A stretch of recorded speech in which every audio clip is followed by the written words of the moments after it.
5. Som. Tá bom? Mateus capítulo 5, versículo... Irmãos, na verdade, eu quero pegar uns versículos aí de Mateus 4 para a gente contextualizar. Mateus 4, versículo 23. Como a gente vai fazer a leitura de todo o capítulo 5? Aliás, no capítulo 5, do versículo 1 até o 16 hoje, que Deus colocou no meu coração para nós estarmos ao longo desse mês de julho, falando acerca do Sermão do Monte. Então, nós não vamos fazer a leitura de todo o texto, nós vamos fazer apenas de alguns versículos, para que a gente possa depois ir fazendo a leitura do texto e também, à luz do Espírito Santo, nós vamos ser ministrados por Ele, aquilo que Ele quer falar conosco. Amém? Mateus 4, versículo 23, a Bíblia diz assim: percorria Jesus toda a Galiléia, ensinando nas suas sinagogas e pregando o Evangelho do Reino, e curando todas as enfermidades e moléstias entre o povo. E a sua fama correu por toda a Síria, e traziam-lhe todos os que padeciam acometidos de várias enfermidades e tormentos, e endemoniados, os lunáticos, os paralíticos, e ele os curava. E seguiam uma grande multidão da Galiléia, de Decápolis, de Jerusalém, da Judéia, da além do Jordão.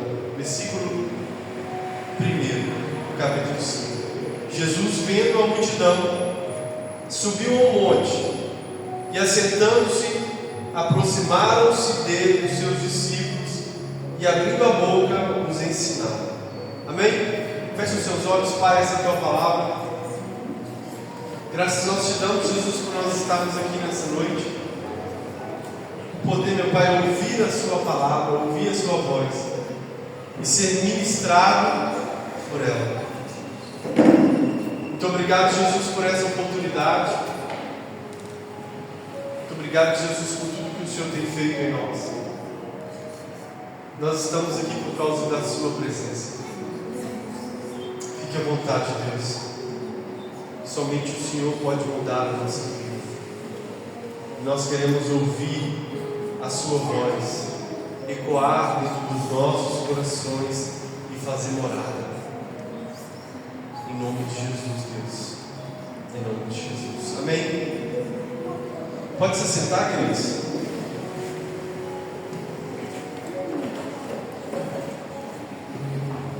Irmãos, como eu disse, ao longo desse mês, os 4 domingos que nós temos nesse mês, se assim Deus nos permitir, nós estaremos aqui falando sobre o Sermão do Monte. Nós já tivemos e fizemos esse estudo em outras oportunidades. Me lembro que lá no Dom Bosco, quando nós ainda estávamos lá no Dom Bosco, nós fizemos, Fernando? Vocês, Fernando com certeza vai lembrar. Nós tiramos 4 domingos para a gente estar estudando o Sermão do Monte. Uma outra oportunidade, a gente fez também um discipulado. A gente fez esse estudo no discipulado. Mas, irmãos, de verdade, eu acredito que ao longo da nossa caminhada com Cristo, nós precisamos voltar sempre nesse texto bíblico. Sempre nós devemos, como cristãos, olhar para esse sermão. Para mim, o sermão mais importante do mundo. O sermão que o Senhor Jesus Cristo pregou. E por que estudar o Sermão do Monte? Ou o Sermão da Montanha? Como muitos o chamam. O Sermão do Monte, irmãos, é o sermão mais famoso de todos os tempos. Por quê? Porque foi o próprio Jesus que pregou. Imagine você sentar para ouvir Jesus Cristo pregar para você, pessoalmente, e Jesus Cristo ensinar acerca daquilo que, como um cristão, deveria e deve ser deve viver, deve tratar o próximo, deve tratar a sua religiosidade para com Deus. Imagine você sentar em um determinado local e ouvir o próprio Deus, o próprio Cristo pregar o sermão. É isso que aconteceu. E nesse sermão, Jesus ensinou que no reino de Deus, o que cremos e como vivemos deve andar juntos. Aquilo que você crê e como você vive no reino são duas coisas que precisam viver, caminhar juntas. É o que Jesus Cristo traz dentro desse sermão. Além disso, ele trata de questões a respeito das quais muitos de nós tornamos vagos e confusos. Por exemplo, o que significa ter um estilo de vida cristão no mundo pluralístico e secularizado no qual nós vivemos? O que é o significado de ser um cristão no mundo plural e secularizado, aonde nós estamos inseridos? Uma outra questão: em que aspectos os cristãos são realmente diferentes das outras pessoas? De que maneira viveremos como uma cidade edificada sobre um monte e que não pode ser escondida?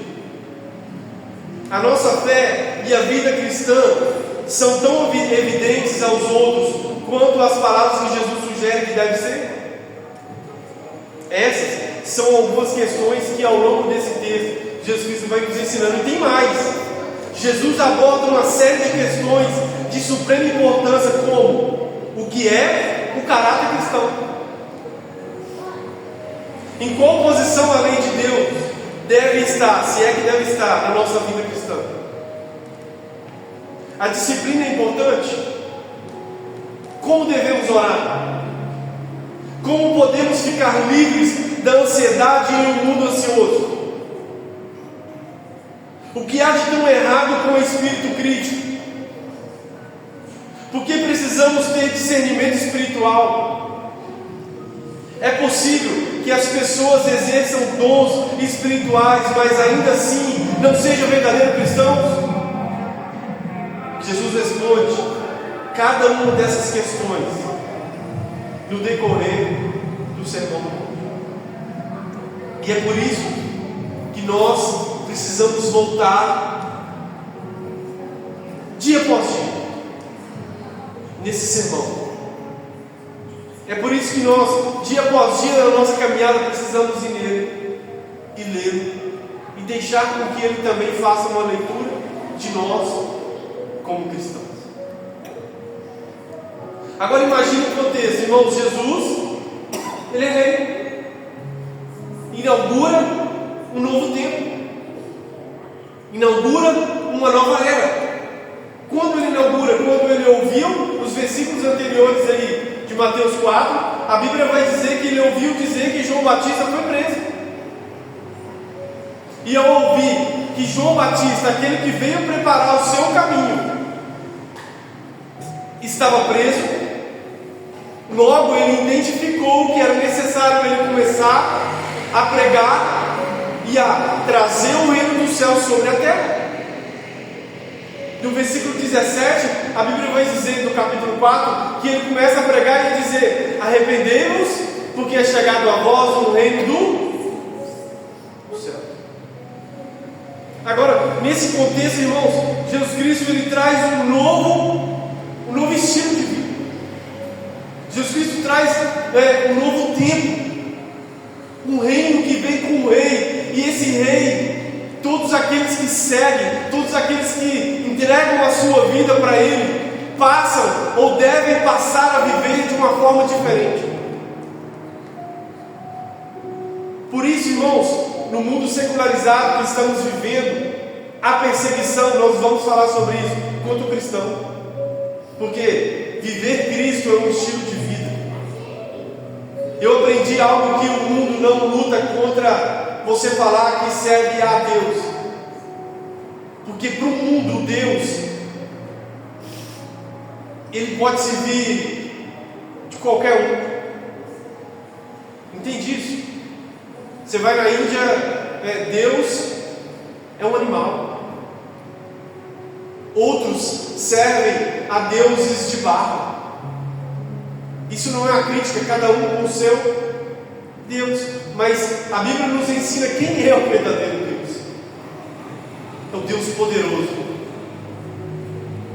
Jesus Cristo é o nosso Rei. Você que entregou o seu coração para Jesus,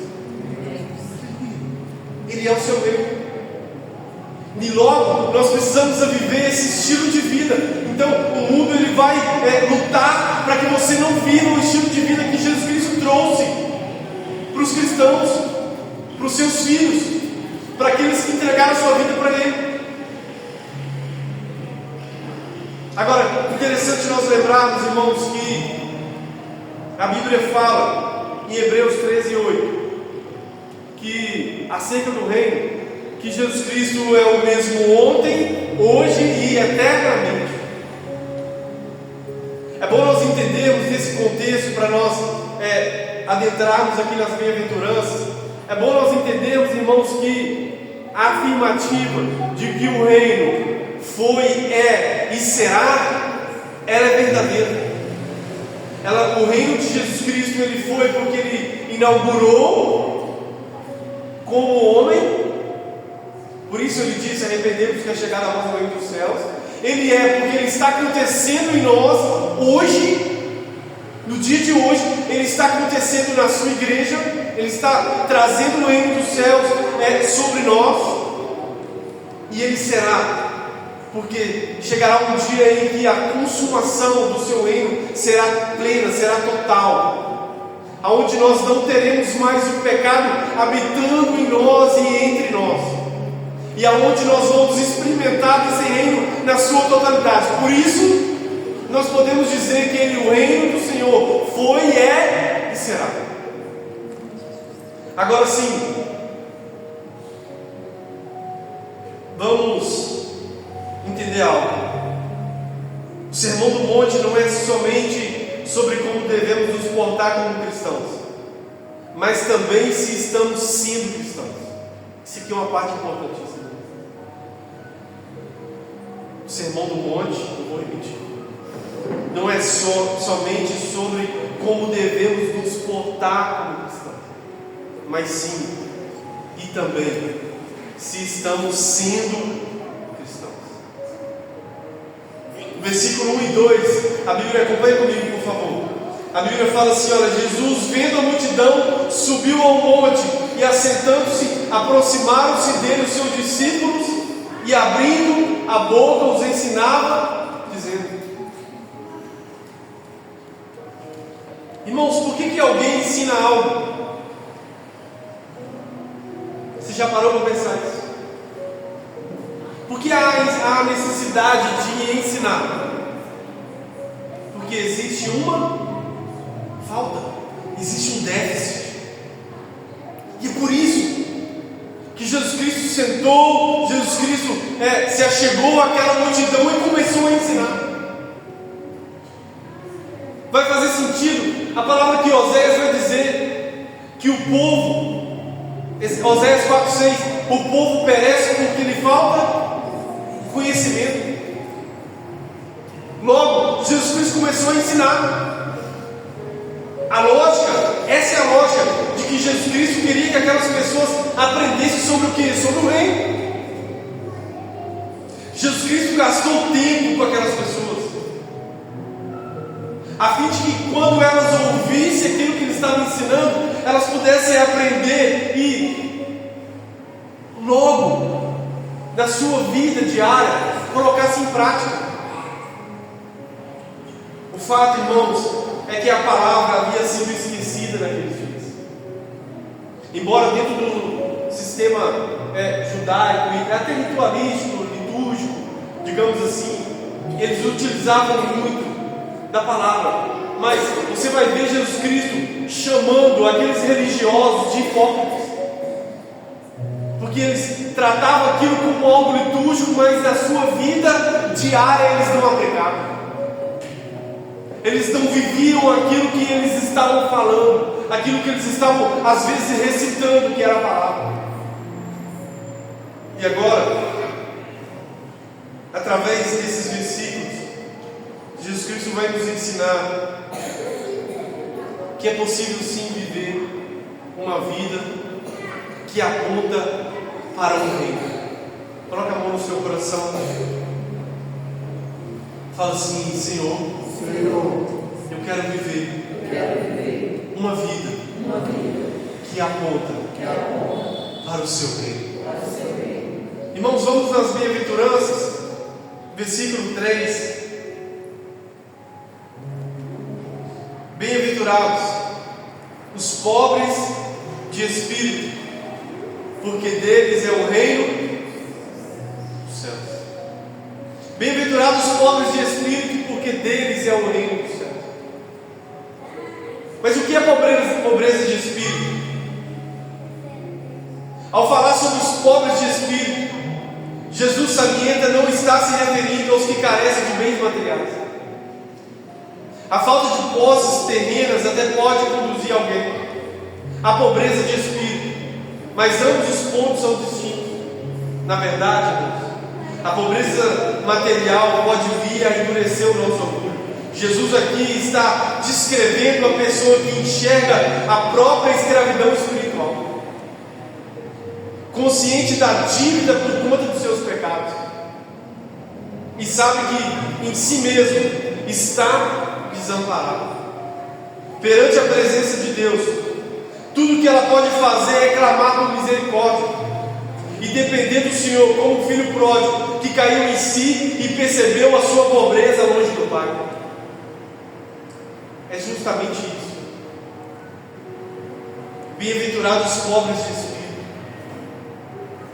Quando você olha para Jesus, você vai se deparar com um espelho.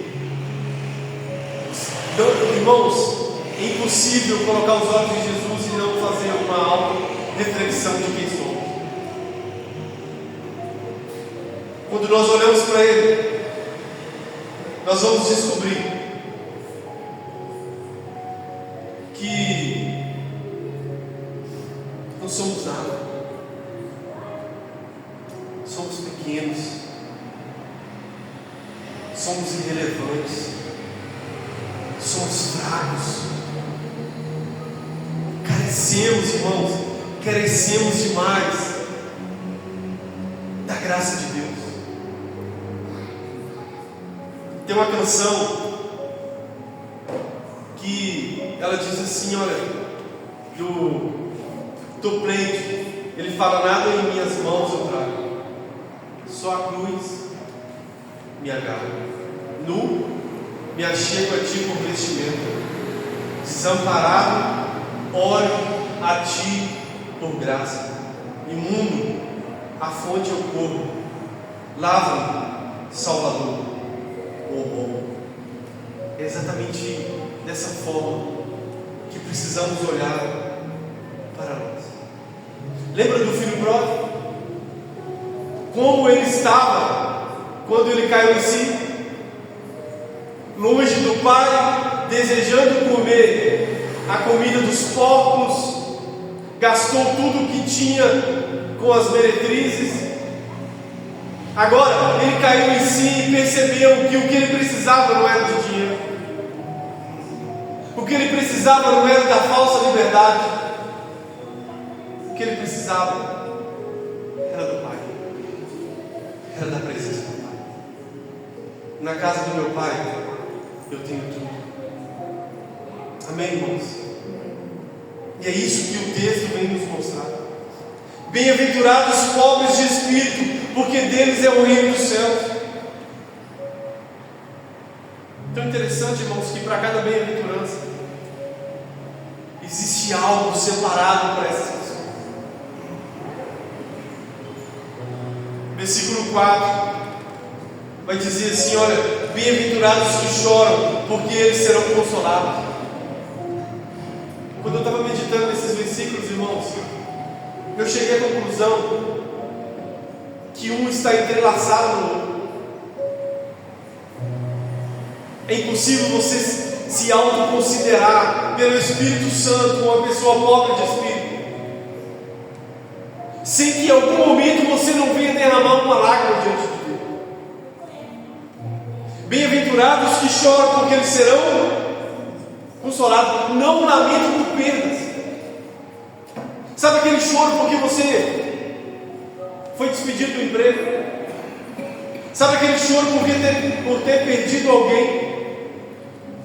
Sabe aquele choro por ter perdido algo? Não esse choro, mas olhar para Jesus e contemplá-lo. E aí sim, perceberemos o nosso estado de decadência espiritual que estamos, o choro do arrependimento. Agora eu te pergunto, como cristão, qual foi a última vez que você chorou pelo seu estado que se encontra?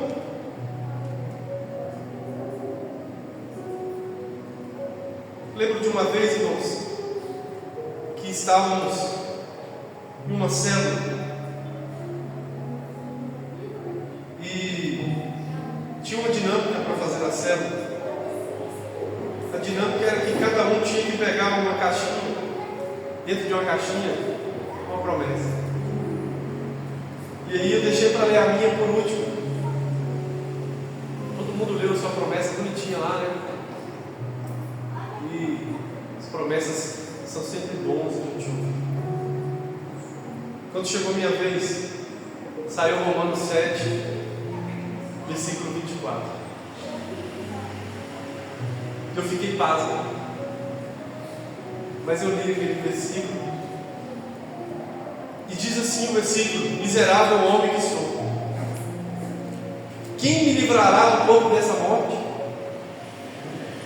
Dou graças a Deus por Jesus Cristo nosso Senhor. Assim que eu mesmo, com entendimento, sirvo a lei de Deus, mas com a carne, a lei do pecado. Eu fiquei pensando até na hora, falei com meus irmãos, até brinquei, falei: irmãos, vocês vão me desculpar, mas vou ter que pegar uma promessa boa aqui, porque essa promessa aqui está me chamando de miserável. Aí eu peguei outro e tal, não me lembro qual foi a promessa que saiu, mas depois eu fiquei refletindo sobre esse texto. E é exatamente um texto que se encaixa perfeitamente aonde essa bem-aventurança vem nos confrontar. Bem-aventurados que choram, porque eles serão consolados. Eu não consigo imaginar Paulo escrevendo esse texto sem derramar uma lágrima. Às vezes no fundo de uma cela, perseguindo, sofrendo perseguição. E aí ele chega à conclusão, mesmo sendo uma pessoa que contribuiu demais com a propagação do Evangelho, ele chega à conclusão que ele era um homem miserável. Miserável homem que sou, quem me livrará desse corpo de morte? Aí ele vai dizer no versículo 25: mas graças a Deus, por intermédio de Cristo Jesus, nosso Senhor e Salvador. Olha isso, irmãos. Sempre será sobre Ele, sempre será sobre Jesus e através de Jesus. Volto a dizer, irmãos, nós precisamos voltar a derramar lágrimas diante de Deus. Todas as pessoas que alcançaram testemunho e que estão lá no rol dos heróis da fé, em algum momento elas se derramaram diante de Deus. Inclusive Jesus, irmãos. A Bíblia fala que Jesus Cristo chorou por Jerusalém. A Bíblia fala que Jesus Cristo chorou por Lázaro. Versículo 5. Quantos estão entendendo? Diga amém. Bem-aventurados os mansos, porque eles herdarão a terra. Aqui, irmãos, mansidão não é fraqueza, mas sim uma energia controlada. Jesus, em Mateus 11:29, vai dizer que ele é manso e humilde de coração. Logo, nós precisamos aprender com ele. Como Jesus demonstrou sua mansidão? Como Jesus lidou com as adversidades? Com mansidão. Eu não consigo enxergar, eu não consigo ver Jesus Cristo revidando ninguém na crucificação. Pelo contrário, o que Jesus fez? Pai, perdoa eles, porque eles não sabem o que fazem. Aprendi de mim, que sou manso e humilde de coração. Agora, a nossa vontade, vamos ser sinceros, a nossa vontade, irmãos, na maioria das vezes é revidar. Mas Jesus Cristo está nos ensinando: bem-aventurados os mansos, porque eles herdarão a terra. A terra prometida é para aqueles que se assemelham a Cristo Jesus. A terra prometida é para aqueles que vivem uma vida de mansidão. Versículo 6. Bem-aventurados que têm fome e sede de justiça, porque eles serão fartos. Fome e sede de justiça. Nós precisamos lembrar, irmãos, de qual reino nós pertencemos. Eu já falei aqui, que é o reino dos céus. Para que nós possamos ter fome e sede de justiça, nós precisamos lembrar de qual reino nós estamos inseridos, ou nós fomos inseridos por Cristo. O porquê disso? Agora em Cristo Jesus nós pertencemos ao reino dos céus, e no reino dos céus se vive vida plena. Lembra de João 10:10? Eu vim, parte B, para que tenham vida e vida em abundância. Irmãos, nos céus não tem ninguém enfermo. Nos céus, irmãos, não tem ninguém cego.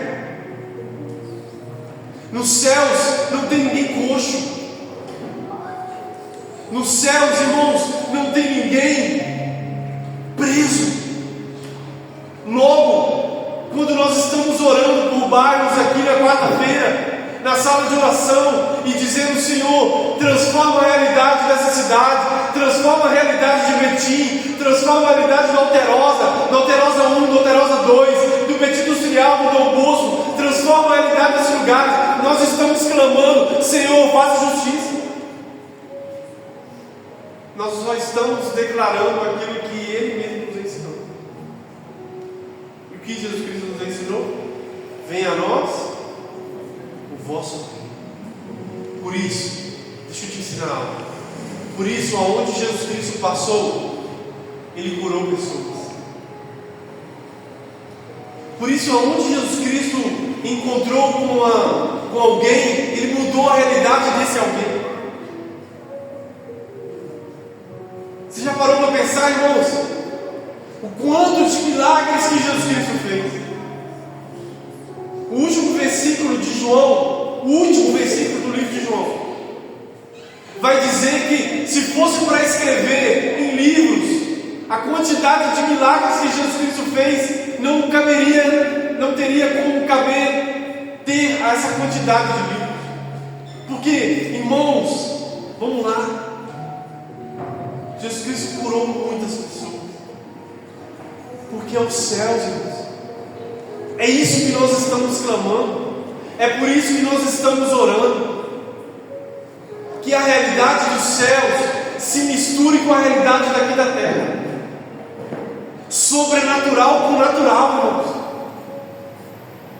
E quando o sobrenatural se misturar com o natural, o que nós vamos ver, irmãos? Nós vamos ver justiça, porque a palavra justiça, irmãos, é tornar-se reto. Em Gênesis, a gente vai ver a Bíblia dizendo que na viração do dia, Gênesis 3:8, na viração do dia o homem conversava, Deus conversava com o ser humano.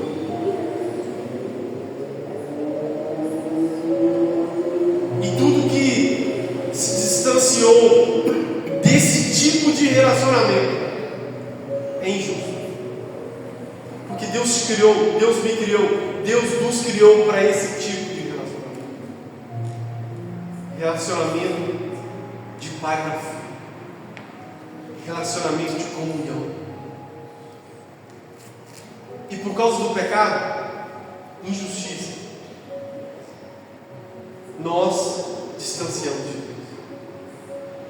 Agora em Cristo, nós voltamos a viver a verdadeira justiça de Deus, que é o relacionamento de Deus para conosco.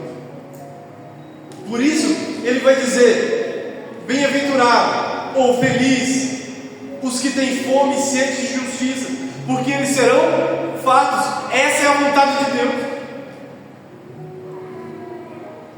Essa é a vontade de Deus. Ele quer saciar essa fome nossa. E como Ele vai saciar essa fome nossa? Ele vai fazer justiça.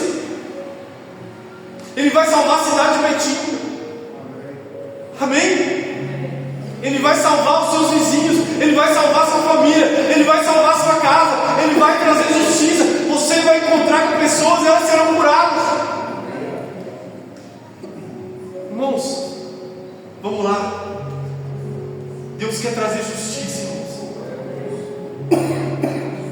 Lembro de um livro que li, As Histórias Inéditas da Rua Azul, que fala que tinha uma senhorinha lá, esqueci o nome dela, que todas as vezes que ela ia levantar, que ela ia orar por uma pessoa que estava na cadeira de roda, a primeira coisa que ela fazia era levantar os pezinhos da cadeira de roda. Por quê? Porque ela já sabia, não fazia sentido aquele pezinho ficar ali para a pessoa pisar no pezinho mais. Ela já levantava aqueles pezinhos, e essa era uma regra da coisa. Deus quer trazer justiça sobre os lugares obscuros. Aonde Jesus passar, olha só, através da sua vida, pessoas vão ser transformadas. Aonde Jesus Cristo passar, através da igreja, pessoas serão curadas, cativos serão libertos. Mas nós precisamos ter fome e sede disso. Nós estamos vivendo uma época, irmãos, uma era onde as pessoas estão tendo fome e sede de outras coisas, menos de justiça. Podia enumerar aqui, elencar aqui o tanto de coisas que as pessoas dessa era estão tendo fome e sede, menos a justiça de Deus. Mas eu creio, e eu tenho orado por isso, que Deus, Ele já está levantando uma geração com fome e sede de justiça. Erga sua mão para Ele nessa noite. É só você que tem fome e sede de justiça. Erga sua mão para Ele e fala, fecha os seus olhos e fala assim: Senhor, faça justiça nesses lugares. Faça justiça na minha casa, no meu bairro, nessa cidade. Vamos lá, queridos. Faça essa oração. Ah, Jesus, nós não aceitamos, é injusto ver os jovens se perdendo nas drogas. Vamos lá, você pode fazer essa oração. É injusto nós vemos pessoas se perdendo no tráfico, se perdendo na prostituição. É injusto nós vemos as pessoas se perdendo no pecado. Senhor, faça justiça nesses dias. Traga a realidade do céu sobre esses lugares. Venha a nós, Jesus, o vosso reino. Venha a nós o vosso reino.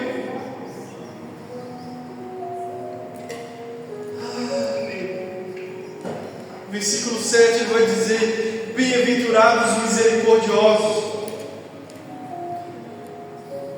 porque eles alcançarão misericórdia. Ter misericórdia, irmãos, ser misericordioso, irmãos, a palavra misericórdia quer dizer ter compaixão de coração. Um bom exemplo dessa misericórdia é a parábola do bom samaritano, que está lá em Lucas 10, 30 ao 37, aonde Jesus Cristo conta que 3 personagens, 3 pessoas passaram perto de um homem que estava caído e que foi espancado com um sal de arroz. Um levita, vou falar, ó, um sacerdote, um levita e um samaritano. O sacerdote e o levita muito provavelmente estavam indo para o templo ou voltando do templo. Sim ou não?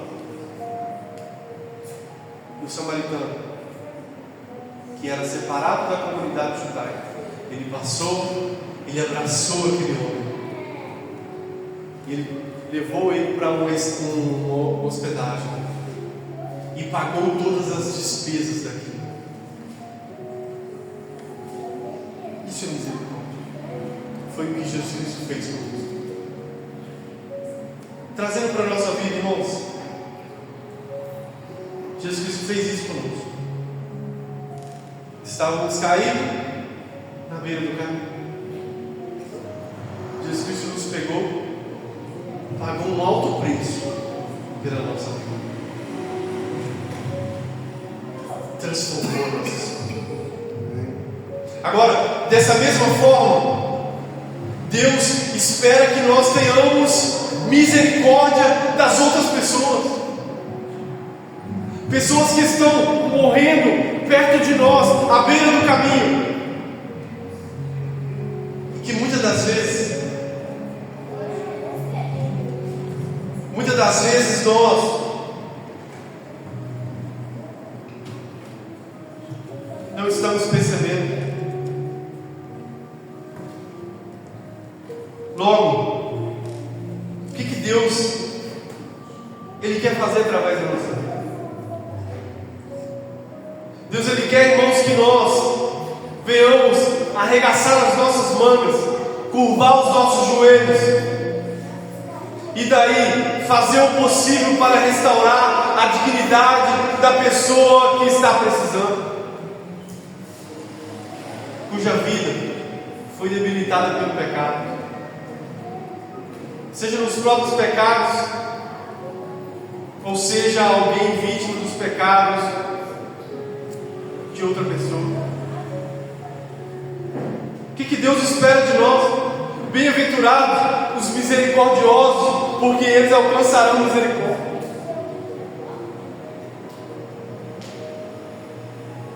Então tenha misericórdia das pessoas. Quando alguém te pedir socorro, irmãos, quando alguém te pedir ajuda, ajude. Nós estamos aqui para isso. Versículo 8: bem-aventurados os limpos de coração,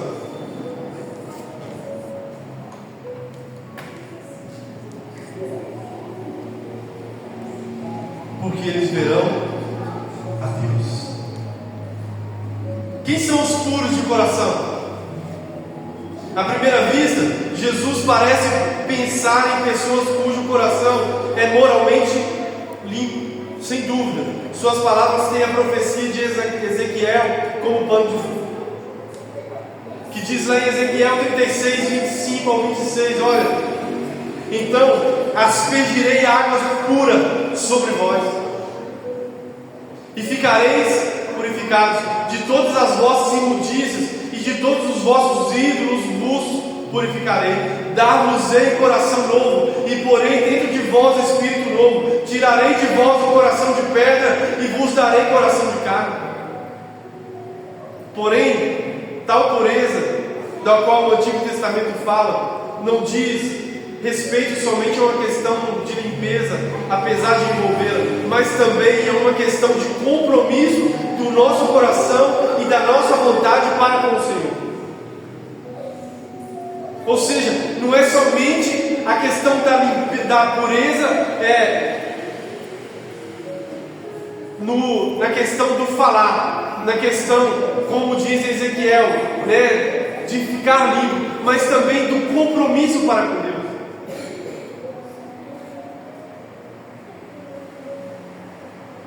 Olha isso, irmãos.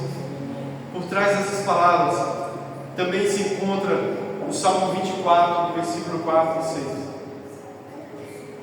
Quem pode permanecer na presença santa de Deus? O salmista vai dizer: aqueles que têm mãos e coração.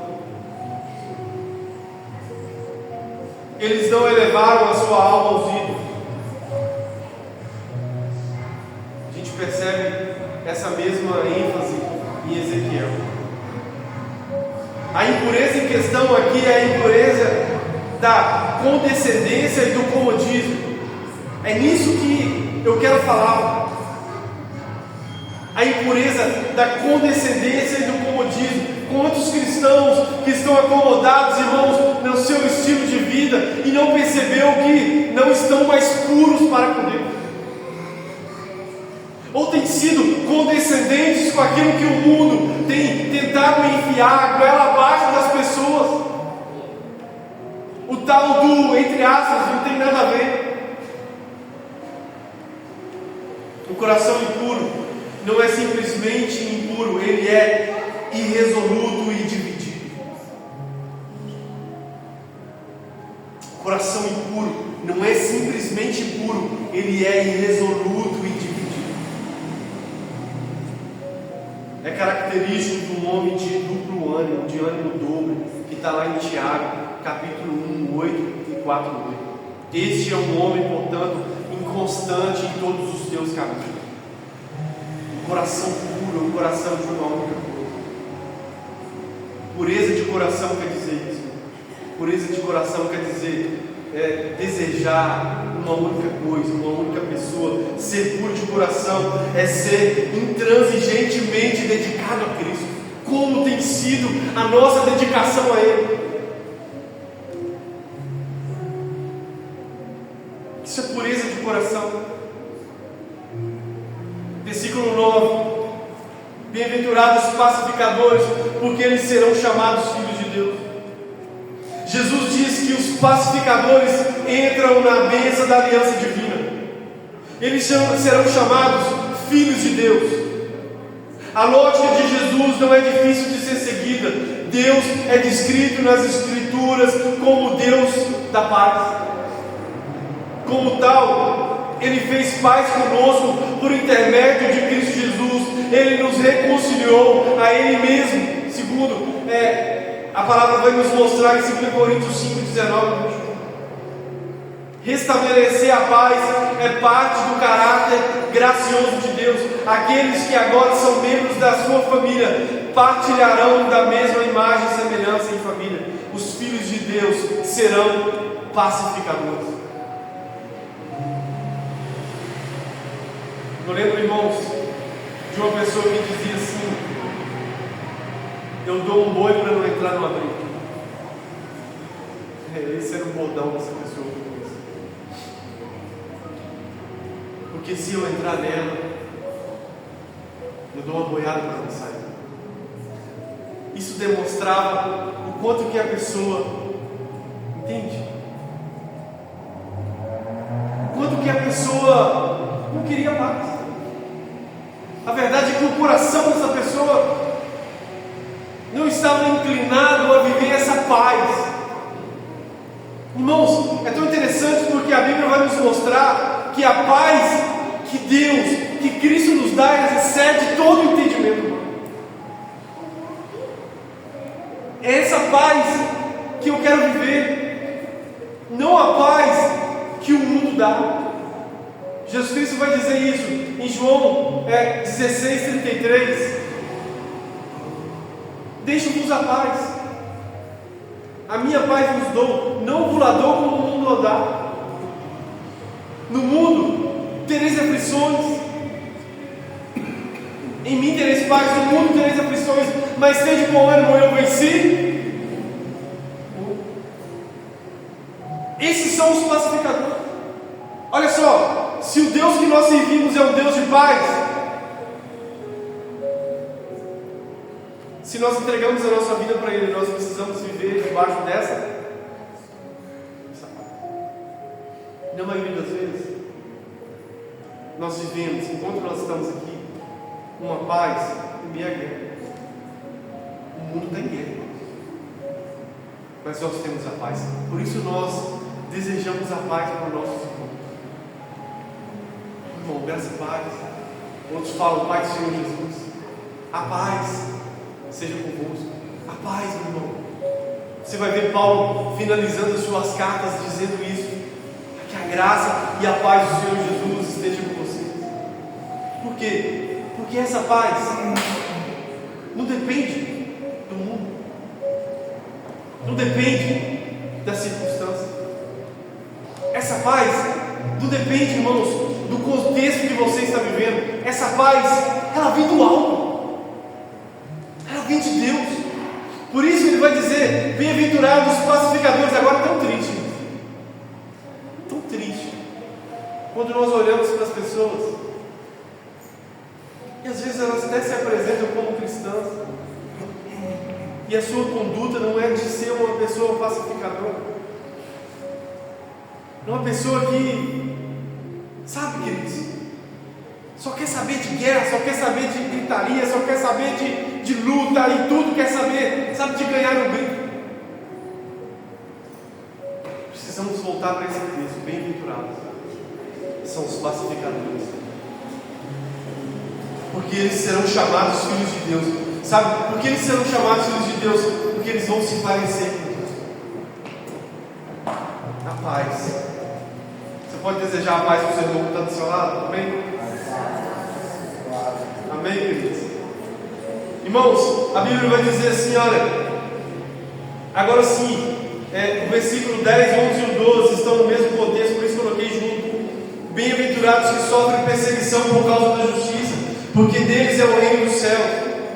Bem-aventurados sois vós quando injuriarem, perseguirem e mentindo disserem todo mal contra vós por minha causa. Exultai-vos, alegrai-vos, porque é grande o vosso galardão dos céus, porque assim perseguiram os profetas que foram antes de vós. Aqui Jesus Cristo está dizendo, felizes são aqueles que sofrem perseguição por causa de quê? Por causa de justiça. Agora, irmãos, o quanto que nós somos perseguidos por causa de Jesus? Se essa perseguição tem acontecido, fique você sabendo que ela não é algo exclusivo seu. Não é algo exclusivo. Porque o Jesus Cristo nos ensinou que os profetas também foram perseguidos. E ao longo da história bíblica, sempre teve homens e mulheres que foram perseguidos e até mortos por causa da sua fé. E às vezes a gente pensa que estamos sendo perseguidos, que fomos desamparados. Mas Jesus Cristo está ensinando, felizes sois vós quando injuriarem e perseguirem, mentindo, disserem todo mal contra vocês por minha causa. Deixa eu te dizer, vale a pena você passar por qualquer situação por causa do nome de Jesus. Vale a pena. Vale a pena você sofrer perseguição por causa do nome. Tem um texto lá em Atos que diz que os discípulos foram presos, foram açoitados. Quando eles foram libertos, a Bíblia fala que eles ficaram muito alegres, porque eles sofreram açoites, porque eles sofreram perseguição por causa de Jesus. Eu nunca tomei uma chicotada por causa de Jesus. Eu acredito que ninguém aqui pode dizer, eu já tomei uma chicotada por causa de Jesus. E às vezes nós sucumbimos em meio às nossas pequenas perseguições. Muitas pessoas murmuram. Muitas pessoas, irmãos, não olham para esse texto e dizem, olha, você é feliz. Do ponto de vista de Deus, você é feliz. Do ponto de vista do mundo, talvez, você pode ser até considerado um bobo. Você está sendo bobo, deixando fazer isso assim, deixando mentir. Não, você precisa fazer com que essa pessoa se retrate em público porque ela falou uma calúnia contra você. Deixa eu te falar algo. Bem-aventurados sois vós quando vos injuriarem, perseguirem, mentirem e fazendo tudo mal. O que Jesus Cristo fala? Exultai, alegrai-vos, porque é grande o vosso galardão. Um dia eu falei para a pessoa assim: olha, a pessoa falou comigo, pastor, mas fulano de tal falou mal de mim, algo que eu não fiz e tal. Eu disse: olha, Deus se justifica, e o tempo também. E o tempo passou e Deus justificou essa pessoa. Aquela mesma pessoa que mentiu, que falou mal daquela outra pessoa, teve que reconhecer que Cristo estava na vida dela, que ela carregava Cristo. Então, nós não estamos aqui para provar nada para ninguém. Nós estamos aqui para quê? Para viver Jesus. Nós estamos aqui para se alegrar. A se alegrar por quê? Porque é grande o nosso galardão. E dessa promessa, irmãos, eu não abro mão. É grande o nosso galardão, dessa promessa eu não abro mão. Vou segurar ela. Eu vou segurar essa promessa, não tem problema. Em relação ao que Cristo... Irmãos, vamos lá. Jesus Cristo falou, os profetas foram perseguidos por causa disso. Jesus foi perseguido por causa disso. Jesus Cristo, mentiram, irmãos, sobre ele. Na sua crucificação, falaram inúmeras mentiras sobre ele. Perseguiram ele por causa de quê? Por causa do reino dos céus. Agora você acha que nós, como seus discípulos, como cristãos que somos, que a palavra cristão quer dizer ser parecido com Cristo, nós não vamos também ser perseguidos? No mundo em que nós estamos vivendo, nós vamos ser perseguidos. O diabo é o inimigo das nossas almas. Em todo momento ele vai te perseguir, em todo momento ele vai lutar contra a sua vida. João 10,10 vai dizer que ele veio roubar, matar e destruir, mas Jesus veio para nos dar vida e vida abundante. Para finalizar, versículo 13, Jesus Cristo vai dizer: vós sois o sal da terra.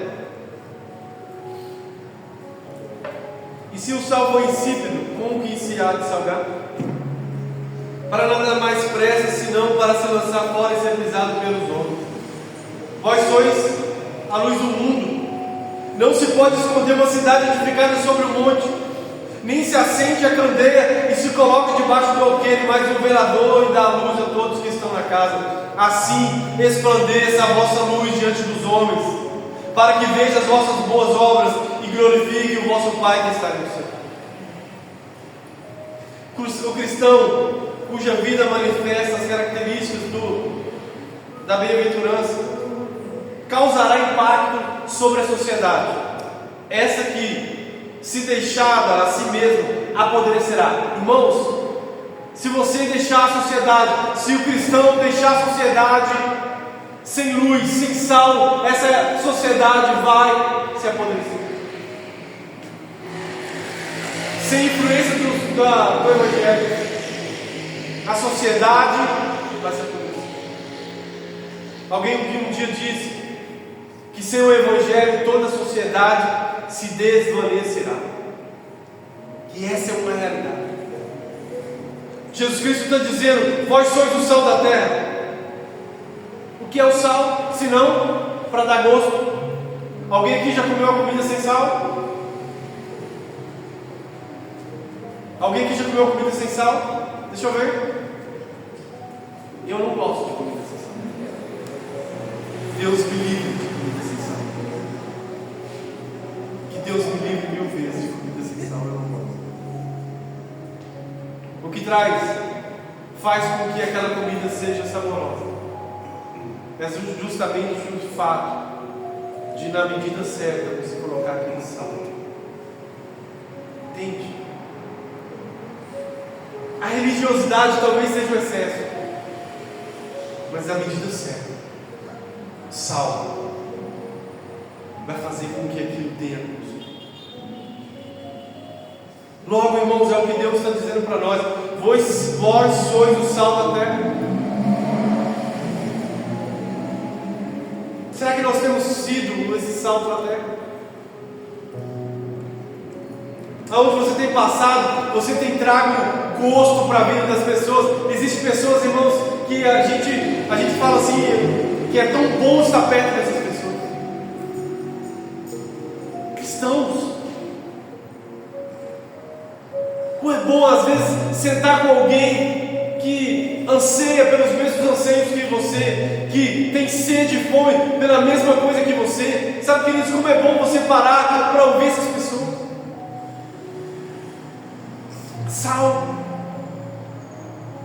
E Jesus Cristo vai dizer: vós sois a luz do mundo.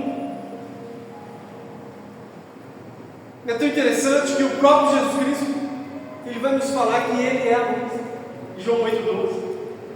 A grande luz que veio ao povo que estava em trevas. Mateus 4,16. Aqueles que pertencem a Ele são tirados do reino das trevas e transportados ao seu reino de luz. Colossenses 1,12 e 13. Consequentemente, nós também fomos feitos luz no Senhor, e devemos viver como filhos da luz, não tendo relação nenhuma com obras das trevas. Efésios 5, 8 e 14. Pelo contrário, devemos expor a luz que irradia de nossas vidas, luz que ilumina as trevas que nos cercam. Irmãos, se existe trevas aonde você está acessando, toda treva tem que ir embora. As trevas não combinam com luz. Se você conhece alguém que ainda se encontra em trevas, você precisa ir lá. Você precisa chegar lá. Através de Cristo que habita na sua vida, a luz vai brilhar na vida dessa pessoa. Essa semana eu recebi fiquei tão feliz, que uma pessoa falou assim comigo: pastor, eu decidi orar com uma pessoa, e fui lá e orei com ela. Isso é bom demais, irmãos. Se orar com alguém, talvez a pessoa não está conseguindo, vem aqui, vai lá. Igreja é isso, irmãos. Viver igreja não é somente aqui no horário marcado, é você levar a luz de Cristo na vida das pessoas, aonde Cristo quer que você vá. Às vezes no trabalho, às vezes, queridos, sabe, na casa da pessoa, seja onde for, seja a luz na vida de alguém, seja o sal na vida de alguém que precisa desse sal, que precisa dessa luz, porque o mundo já está maligno, e existem muitas pessoas que precisam dessa luz, que precisa ser iluminado por essa luz. Coloca a mão no seu coração assim e fala assim: Senhor, eu quero ser o sal dessa terra. Eu quero ser a luz para esse mundo. Amém. Que Deus possa cada dia permitir que você seja esse sal dessa terra. Você possa acessar pessoas que ainda se encontram em trevas, que a luz que está em você, que é Cristo Jesus, possa clarear a vida dessa pessoa, possa trazer clareza na vida dessas pessoas. A hora de entrar no reino por intermédio de Cristo, será que temos vivido essas bem-aventuranças?